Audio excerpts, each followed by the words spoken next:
თავის გარშემო დიდძალი ხალხი რომ დაინახა, იესომ უბრძანა გაღმა გასულიყვნენ. მიუახლოვდა ერთი მწიგნობარი და უთხრა: მოძღვარო, გამოყვები, სადაც არ უნდა წახვიდე. იესომ უთხრა მას: მელიებს სოროები აქვთ და ცისფრინველთ ბუდეები. კაცის ძეს კი არ გააჩნია სად მიიდრიკოს თავი. ხოლო სხვა მოწაფეთაგანმა უთხრა მას: უფალო, ნება მომეცი ჯერ წავიდე და მამაჩემი დავმარო. მაგრამ იესომ უთხრა მას: შენ მე გამომყევი, მტრებმა კი თავიანთი მკვდრები დამარხო. ჩაჯდა იგი ნავში და მისი მოწაფეებიც მიხვდნენ. და აჰა, ატყდა დიდი ღელვა ზღვაზე ისე რომ ნავი ტალღებით იფარებოდა, მას კი ეძინა.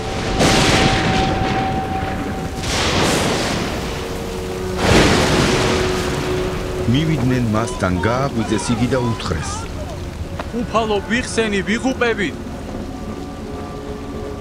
უთხრა მათ: რამ შეგაშინათ მცირედ მორწმუნეო?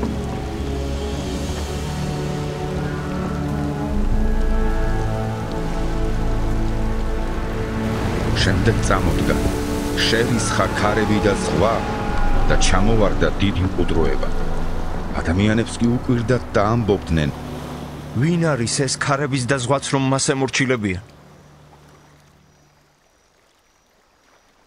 როცა გაღმა ღადარინელთა ქვეყანაში მივიდა, შემოხვდა ორი ეშმაკეული, რომლებიც სამარხებიდან გამოვიდნენ მეტისმეტად მრისხანენი, ისე რომ ვერავინ ბედავდა იმ გზაზე გავლას. და აჰა, მორთეს ყვირილი. რა გინდა ჩვენ გავხდითო? ვადაზე ადრე მოსულ ხარ აქ ჩვენს საგანჯველად.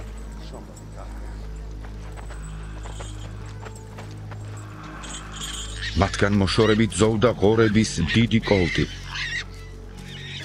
ეშმაკები შეევედრნენ მას. გაგვდევნი, ღორების კოლში მან შეგვიშვი.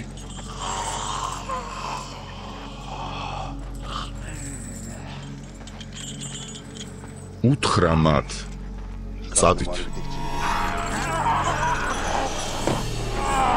ისინიც გამოვიძნენ და შევიდნენ ღორებში. და აჰა, მთელი კოლტი გადაეშვა ყბოდედან ზღვაში და ალში დაიღუპა. მწყემსები კი გაიქცნენ, მივიდნენ ქალაქში და უამბეს ყველაფერი, რაც ეშმაკეულებს დაემართათ. და აჰა, მთელი ქალაქი გამოვიდა იესოს შესახვედრად და რომ დაინახეს იგი, შეევედრნენ მათ საზღვრებს გასწლოდა.